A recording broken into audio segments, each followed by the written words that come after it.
Alors, je suis Karta Fankoubine ou Marion Roche, je suis artiste, artisan et galeriste.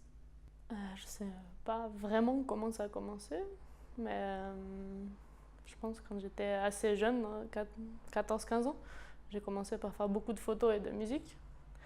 Et après, j'en suis venue dans les années suivantes à faire de la sculpture, ce que je fais beaucoup maintenant, et que j'associe aussi maintenant à un travail d'artisan. Donc, je fais pas mal de ferronnerie d'art et beaucoup aussi d'installations. Alors la galerie a commencé l'année dernière. Je suis rentrée, en fait j'ai passé 7 ans à Berlin, où je travaillais d'abord au Tareles dans un squat artistique. Et après j'ai monté mes propres ateliers, donc à Berlin. Et j'avais un peu envie de changer d'air et de retourner en France. Donc j'ai décidé de rentrer à Lyon, de reprendre des études de philosophie et de refaire un peu ce que j'avais fait à Berlin, mais donc ici. Et donc j'ai trouvé ce lieu que j'ai commencé à rénover. Et j'avais l'idée donc de vouloir faire à la fois une galerie et un atelier ensemble. Je trouve que c'est un concept qui est assez intéressant où les gens peuvent voir ce que les artistes sont en train de faire, sont en train de produire et peuvent venir échanger. C'est déjà ce que j'avais à Berlin, ce que je voulais continuer de faire. Et donc voilà, c'est comme ça qu'est née l'idée. Alors la première exposition, c'est donc sur le flux. En fait, c'était l'idée de vouloir partager aussi cet espace que je trouve très intéressant et c'est très agréable de travailler ici. Donc je me suis dit que c'était pouvait être vraiment chouette d'inviter les artistes que j'aimais, les amis, de venir donc travailler ensemble et que chacun vienne passer 1 ou 2 semaines pour travailler, échanger aussi avec moi et qu'on puisse justement monter une expo collective avec plusieurs artistes impliqués. Donc j'ai commencé à penser à ça. Après, en étant dans le master de philosophie que j'ai intégré, j'ai rencontré 2 autres personnes, Rabab et Gigi, avec qui on a eu donc ce projet qui est devenu un peu plus sérieux. On a donc réfléchi à un thème, le flux, et voilà, ça a commencé comme ça. On a trouvé l'idée, on ne devrait pas le dire, mais en buvant une bière, on s'est dit de quoi on pouvait parler, et le mot est sorti tout de suite, le flux. Et en y réfléchissant, moi je me suis rendu compte, et on s'est tous rendu compte que c'était vraiment un thème très intéressant. Et c'est ce que j'étudie par exemple aussi moi, dans mon parcours philosophique. Et je pense que c'est vraiment un sujet et un concept qui marque le monde dans lequel on vit. Et c'est pour ça que je trouvais que ça avait beaucoup de sens de parler de ça dans cette exposition. C'est-à-dire que je pense que le monde n'est plus un monde de fixe, qu'on a changé en quelque sorte d'ontologie, ou comme on peut dire de paradigme, de structure de pensée, et qu'au lieu de penser la fixité des choses, il est intéressant de penser le devenir, le processus, et donc le flux. Et c'est aussi comme une symbolique de la galerie ici, qui est, comme je disais avant, donc galerie-atelier, et qui veut donc mettre toujours en avant cette idée de processus et de devenir, plutôt que montrer les choses finies. Et c'est aussi ce qu'on essaie de développer au sein d'une association, parce que cette galerie n'est pas seulement une galerie isolée, c'est aussi, elle fait partie d'une association qui tend à développer ce genre de concepts et d'idées.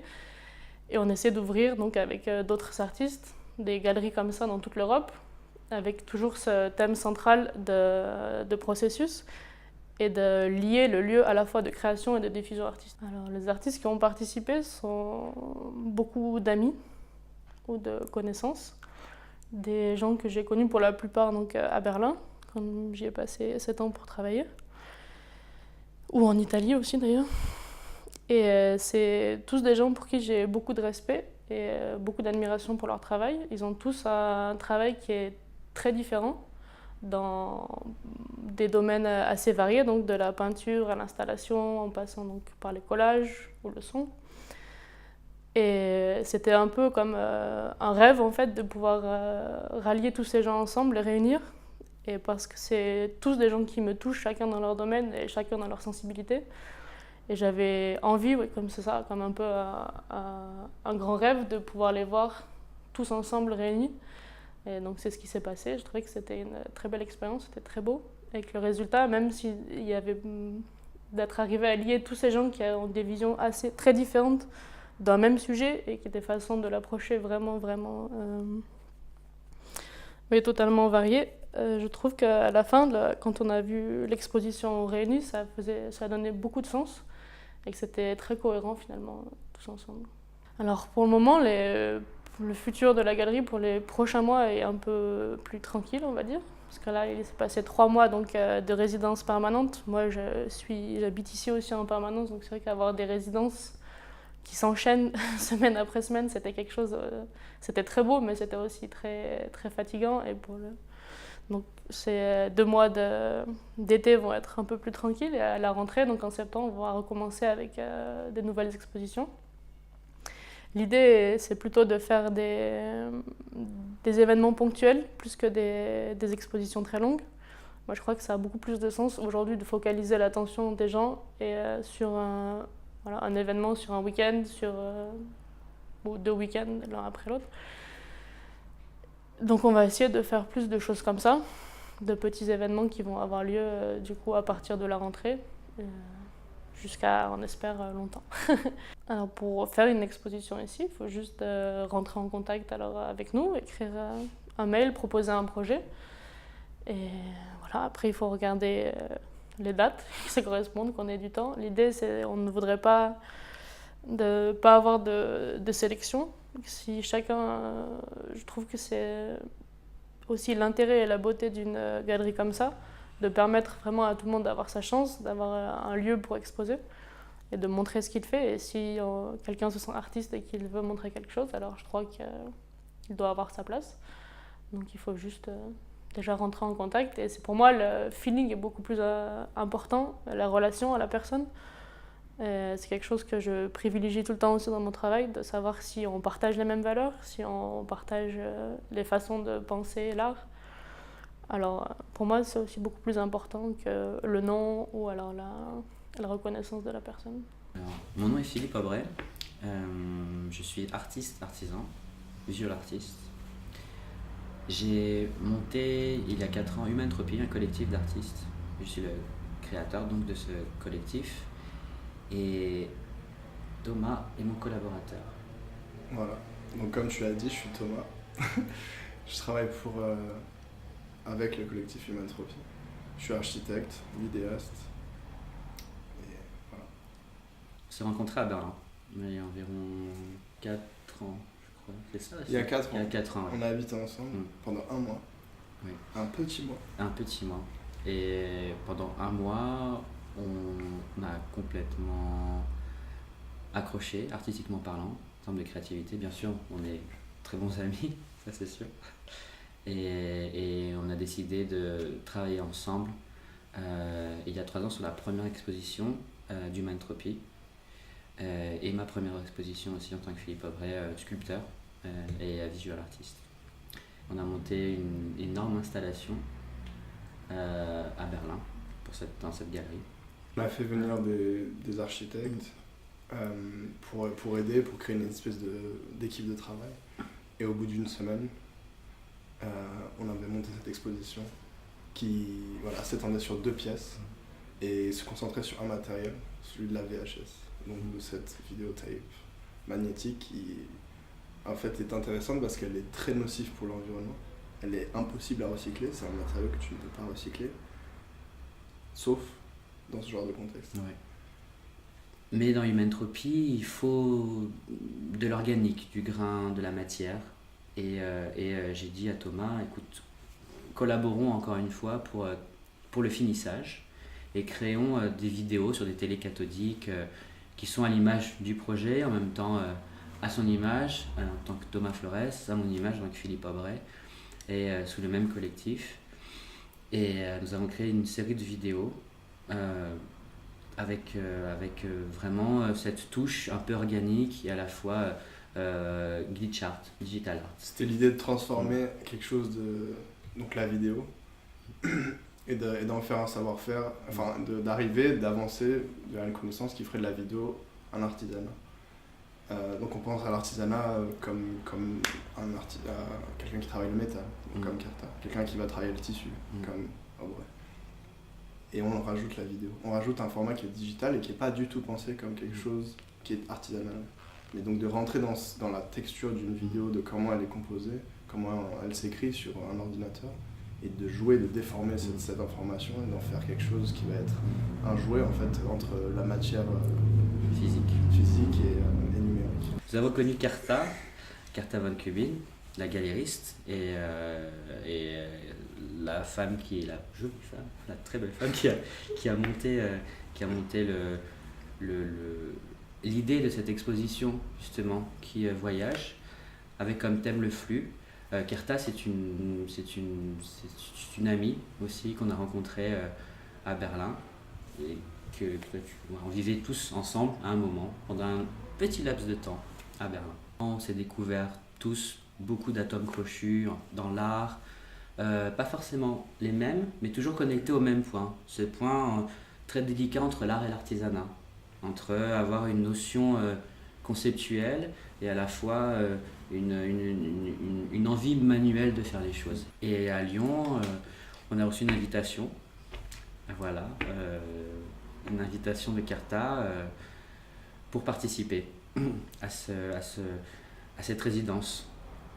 Voilà, avec beaucoup de simplicité, beaucoup d'honnêteté. Le premier chapitre, c'est à Berlin. Le deuxième chapitre, il est là. Et en fait, il y en a plusieurs d'autres qui arrivent. Donc le prochain, je pense qu'il va être à Reykjavik. Le prochain va être à Reykjavik. Et du coup, c'est cette idée, en fait. Ouais. C'est cette idée d'avoir une histoire qu'on n'explique pas sur un endroit, mais sur un réseau de personnes, un réseau d'endroits, de lieux. Le flux, c'est cet échange entre différentes personnes, différentes connaissances, différents arts, différents artisanats. Et ce mouvement dont on parlait avec le réseau qui n'est pas propre à un lieu, mais à d'autres trucs. Tout d'abord par rapport à Humantropy, le collectif, et la touche qu'on a entre vraiment ce côté très analogue des choses, ce côté très physique, et de lier le physique et l'artisanat au concept artistique. Voilà. Et le flux, l'idée du flux, je pense que ça a été juste naturel d'accepter et de créer quelque chose pour Humantropy, via Humantropy, par rapport à ce thème-là. Comment décliner le flux dans une installation en parlant de différents concepts. Ouais. Donc le premier concept, ça a été technique. Comment parler du flux, de l'air chaud qui monte, des choses très naturelles, très liées aux éléments aussi. Indoor, agir sur faire entrer des éléments, la chaleur, fabriquer quelque chose, une énergie qui monte comme ça, utiliser cette énergie pour créer une sculpture qui est à la fois, qui n'est pas dure en fait, qui flotte, voilà. Je pense que même sans parler de technique, ce qu'on voit là, c'est la projection d'un autre flux, d'un autre type de flux, celui du passage de la ville dans la galerie, des gens qui la visitent à la rencontre de cette œuvre-là. Il y a un côté ludique presque, d'avoir le spectateur visitant une galerie, ou même le spectateur qui n'a pas l'habitude de visiter une galerie, et de l'avoir au centre de l'œuvre. Donc le collectif on a toujours focusé sur ça, toujours. D'avoir le spectateur, l'humain, au centre même de l'installation, de l'œuvre. Voilà, c'est vraiment, je pense que c'est le point le plus important dans notre travail en général. Ouais. Bueno, creo que ser artista es un modo de vida, porque me da la libertad para hacer lo que yo quiero, para soñar, para viajar, para descubrir constantemente. Es un descubrimiento, es una introspección, es un viaje interior y exterior. Como que el arte o este tipo de vida te escoge a ti incluso, ¿no? Creo que desde que era pequeña, desde que era niña, siempre he estado expresándome creativamente, produciendo. Nunca lo tomé como algo profesional ni como algo en serio, pero hubo un momento que me di cuenta de que llevaba muchos años ya dedicándome a ello, disfrutándolo, ¿no? Viviéndolo. Y que hay un momento en que dices, es que me ha atrapado, me ha cazado y estoy dentro como de un laberinto de Ariadna que estoy tirando de un hilo intentando seguir algo y es eso. No sé en qué momento fue, pero cuando me di cuenta ya estaba dentro. Pues muchas veces pensaba, intenté descubrir mi propio lenguaje, intenté primero pintando, dibujando, y como que ninguna de las disciplinas realmente me llenaba, o a lo mejor no era realmente buena en ninguna de las disciplinas, pero siempre seguía inspeccionando, siempre seguía buscando, preguntándome por mi propio lenguaje. Y llega un momento en que se cruzan todas las vías y todo tiene sentido, y fue esto, fue pum, de repente. Lo descubrí en España, casualmente coincidió también con un viaje a Nueva York que hice, y cuando volví a España ya toda esa experiencia, todo eso empezó a desarrollarse, a desenvolverse. También junto con mis estudios en la Escuela de Arte, estudiaba arte gráfica, entonces está muy relacionado también con el tema de la publicidad. Bueno, Berlín ahora mismo me alimenta espiritualmente, y ahora mismo es lo que necesito. Claro, es una base, pero quiero moverme, quiero salir. El movimiento es muy importante para mí. Bueno, Berlín es una ciudad que inspira mucho, ya por su historia. Es como una ciudad que se ha reinventado a sí misma, que ha renacido de las cenizas. Tal vez eso es muy metafórico, ¿no? También como artista. Creo que es el trabajo con capas, sobre todo en el mundo gráfico, el mundo de la litografía, de la serigrafía, del grabado. Te enseñan a trabajar con capas, cómo una cosa superpone a otra, cómo una cosa puede bloquear a otra, cómo puedes cubrir información y destapar otra, que es al final lo que es esto también, este trabajo. Lo que pasa que llega a un punto también que necesitaba como abstraerme. Personalmente, cuando empezó el decollage, también personalmente fue un momento difícil y especial en mi vida.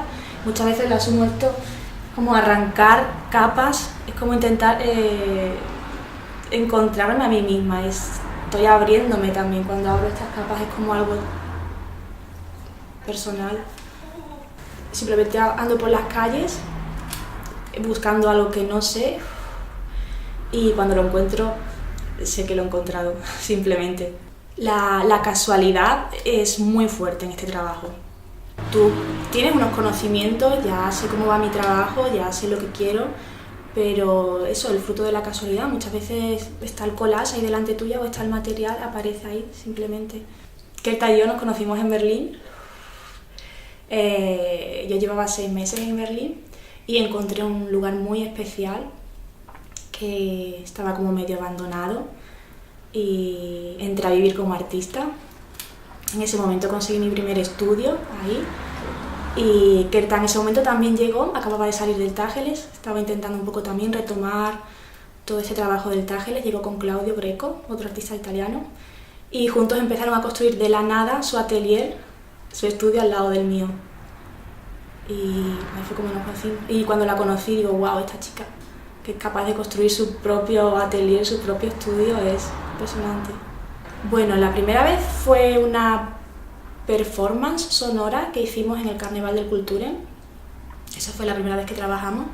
Kerta hacía como sonidos y había otros músicos también experimentando, y yo rompía carteles en el suelo. Esa fue nuestra primera colaboración. Bueno, Kerta empezó con este proyecto primero, y cuando se iba gestando el proyecto ya ella me lo iba contando, me lo iba relatando, y yo ya decía, wow, es impresionante, claro que me encantaría participar, Kerta, me encantaría ayudarte o estar ahí.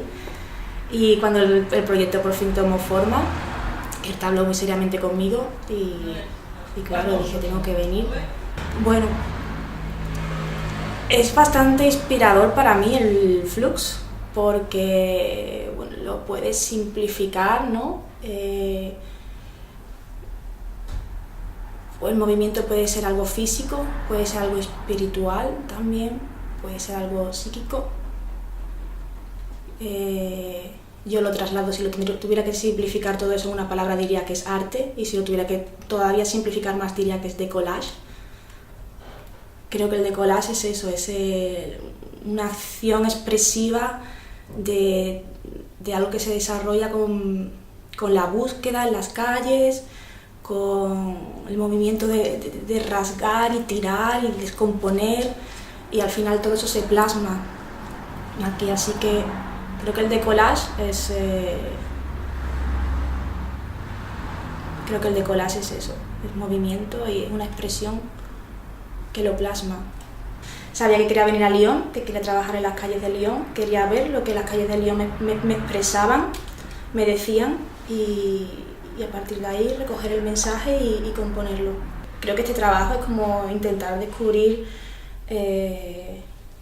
o intentar descifrar un lenguaje secreto que hay en las calles. Es como hay una especie de expresión artística que viene de las calles y yo lo que intento hacer es como descomponerlo, recogerlo, volverlo a componer dentro del estudio y descifrar algo. Dunque, io ho incominciato a 17 anni e all'inizio l'ho fatto per un po' di anni come hobby, come divertimento. Poi ho iniziato a lavorare in altre cose, lavoravo nelle società telefoniche e a un certo punto come scelta di vita, per motivi familiari, per motivi di vita, insomma, ho deciso di scegliere di dare alla pittura, all'arte una dimensione di vita definitiva, insomma, totale. E quindi è stata una scelta anche non semplicissima, diciamo, no? Non era così semplice, però la rifarei oggi, insomma. È stata una scelta ben precisa. Dunque, io ho sempre lavorato con la tecnica della pittura a olio, che è una tecnica tradizionale. Non utilizzo solo questa, mi piace l'acquarello. Oggi lavoro anche qualche volta con gli acrilici, con la china, con altre tecniche.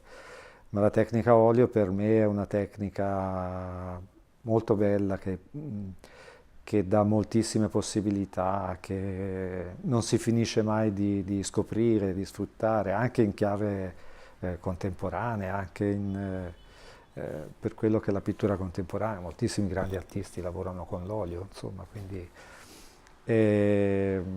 non cambierei, insomma, ecco. Sicuramente, ad esempio, non mi piace l'acrilico, anche se lo utilizzo qualche volta perché è veloce per fare alcune cose, ma l'olio dà delle possibilità molto diverse, insomma. Poi chiaramente finalizzate, è una tecnica finalizzata a quello che è il lavoro che io faccio come pittura, come tipo di pittura.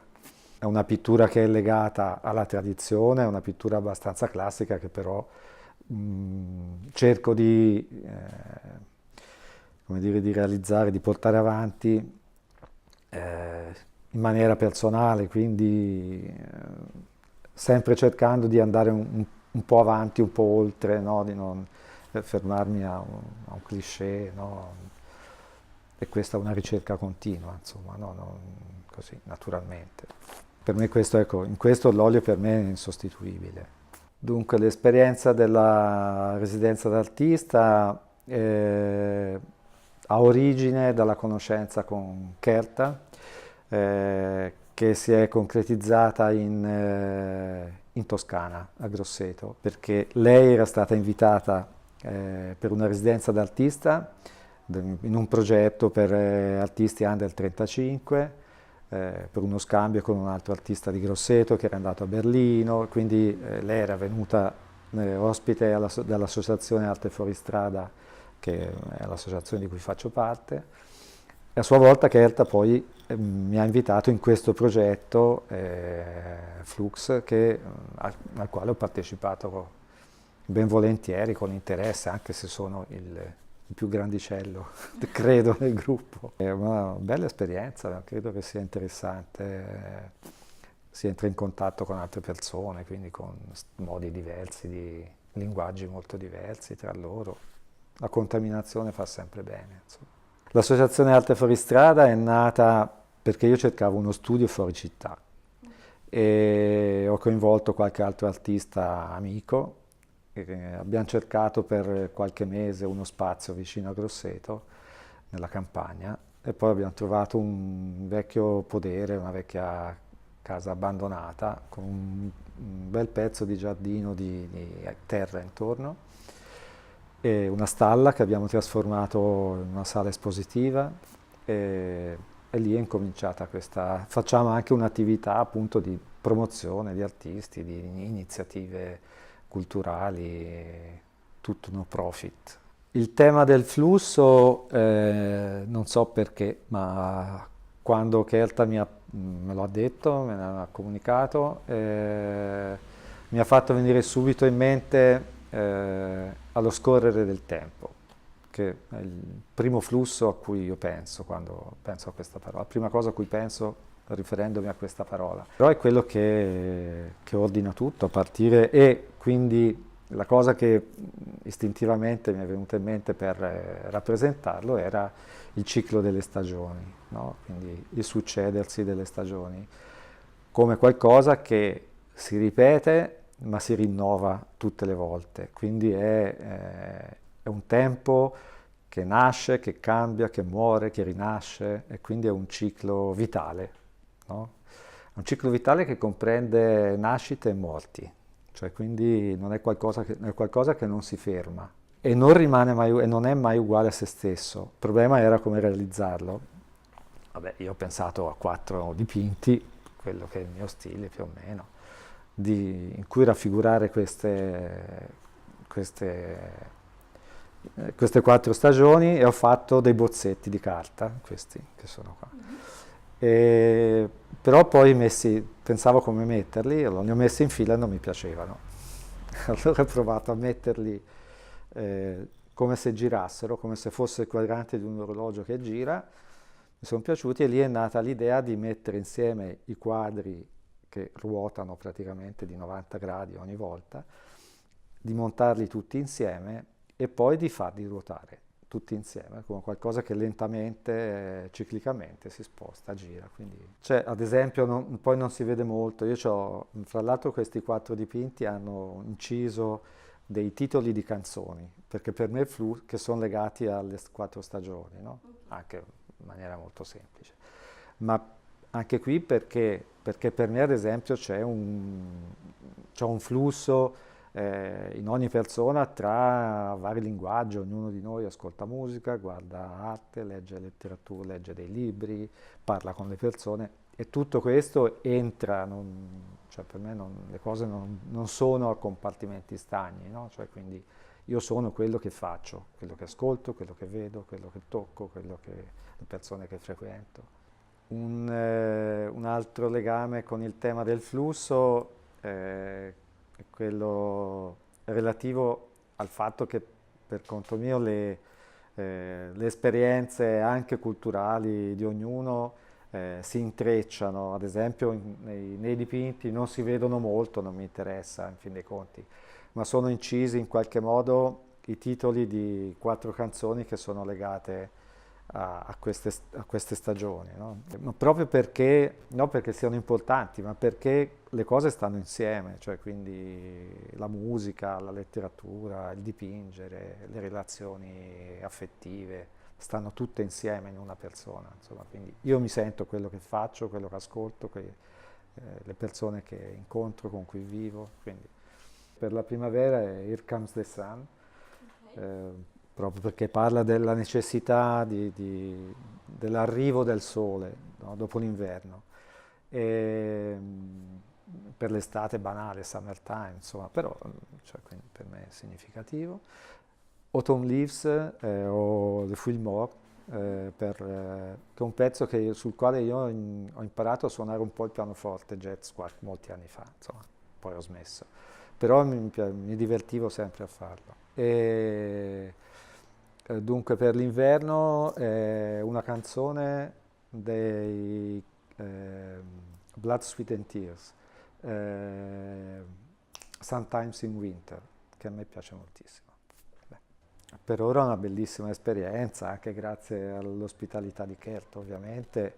Ho scoperto una città che non conoscevo, che è molto bella, mi sembra una città anche molto viva culturalmente, per quel poco che ho potuto vedere. Il tempo molto l'ho passato qui dentro, insomma, a lavorare per necessità. E sì, credo che queste siano occasioni molto belle per qualsiasi artista, ma credo che questo oggi sia una cosa importante. Cioè 20-30 anni fa, quando io 40, quando ho cominciato a dipingere, gli artisti erano sempre molto legati, chiusi in gabbie, cioè a seconda di quello che facevano, quindi alcuni stavano insieme ma non parlavano con altri. Insomma. Oggi credo che sia importante invece questa contaminazione di stili et anche credo di génération di artisti. Cioè. Mon nom c'est Louis Otezanek.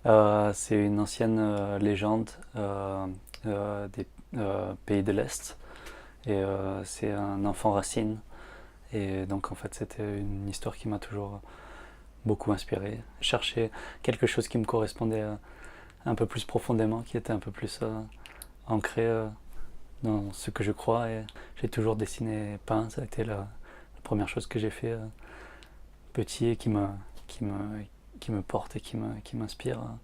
J'ai fait des études d'art à Marseille, dans le sud de la France. J'ai jamais été spécialement plus dans une seule technique. Ce que j'aime, c'est vraiment mélanger les choses et trouver une spontanéité dans ce que je fais selon ce que j'ai à exprimer. Dernièrement, je développe plus la peinture à l'huile, même si on peut rester très spontané aussi avec la peinture à l'huile, mais je trouve que aussi on peut arriver à quelque chose de tout en finesse et quelque chose plus en profondeur. J'ai jamais été plus heureux qu'en peignant ou qu'en dessinant et que c'est vraiment une urgence à toujours dessiner, à s'exprimer. C'est comme ça que je suis le plus à l'aise en tout cas pour exprimer mes idées et pour communiquer en fait. Moi c'est ce qui est important dans ma démarche artistique, c'est le partage après. Est-ce que ça peut apporter aux autres personnes, même si ça va être complètement une autre idée qu'ils vont avoir de ce que j'ai pu créer. Je vivais à Paris depuis 10 ans et j'étais un peu fatigué de Paris, de la grosse ville, un peu de l'effervescence, l'agressivité aussi urbaine. Je pense que j'avais besoin de changement et j'ai fait un voyage en Islande qui m'avait vraiment bouleversé au niveau inspiration et puis où là-bas la nature est vraiment tellement vaste, aucune pollution visuelle quand on sort de la ville. Moi je suis très inspiré par les montagnes aussi, c'est quelque chose qui m'envahit et ça a toujours été, même quand j'ai grandi un peu dans la campagne en France. Avec Carta on s'est rencontrés à Berlin, donc j'ai vécu à Berlin pendant quelques temps et par des amis communs qui étaient artistes aussi, on s'est rencontrés et puis il y avait quelque chose qui fonctionnait bien, une certaine idée de la création et du partage et d'être ensemble et de communiquer tout ça et d'un peu tout ce mélange qui a fait qu'on s'est bien trouvé, on s'est reconnu. Même si on n'a pas travaillé sur un projet commun avec Carta, on était quand même liés parce qu'on passait beaucoup de temps ensemble avec ce groupe d'amis, ce groupe d'artistes. Avant d'arriver à Berlin, avant cette période à Berlin, j'étais moins dans la communication de mon travail. J'aimais moins montrer les choses, je faisais plus les choses de mon côté. C'était plus quelque chose de personnel, un peu auto-centré. Et à partir du moment où je suis arrivé à Berlin avec ces amis artistes, ça m'a permis un peu de comprendre aussi ce que ça peut apporter, d'ouvrir les énergies, d'ouvrir la communication, de partager et du coup d'avancer dans son propre travail aussi. Quand elle m'a proposé de venir à Lyon et de travailler sur le flux, donc c'est quelque chose qui m'a beaucoup inspiré parce que c'est assez vaste, c'est juste un mot et ça donne quelque chose de vraiment intéressant à développer parce qu'en même temps c'est la circulation, c'est la communication, donc c'est vraiment le cheminement de ce qui s'est passé avec elle et aussi dans mon propre cheminement aussi, donc dans ma propre démarche. C'est un lieu inspirant aussi cette galerie parce que c'est avec la vieille roche et puis un peu le côté un peu de cave comme ça. Il y a un côté intéressant où les gens quand ils passent devant la galerie, ils sont un peu étonnés aussi, ils sont curieux. Et puis avec tout un peu l'effervescence qu'il y a avec Carta qui travaille le métal et avec toute cette matière qu'il y a dans l'atelier, il y a une force quand même. Moi j'ai travaillé le flux vraiment dans un échange un échange d'énergie.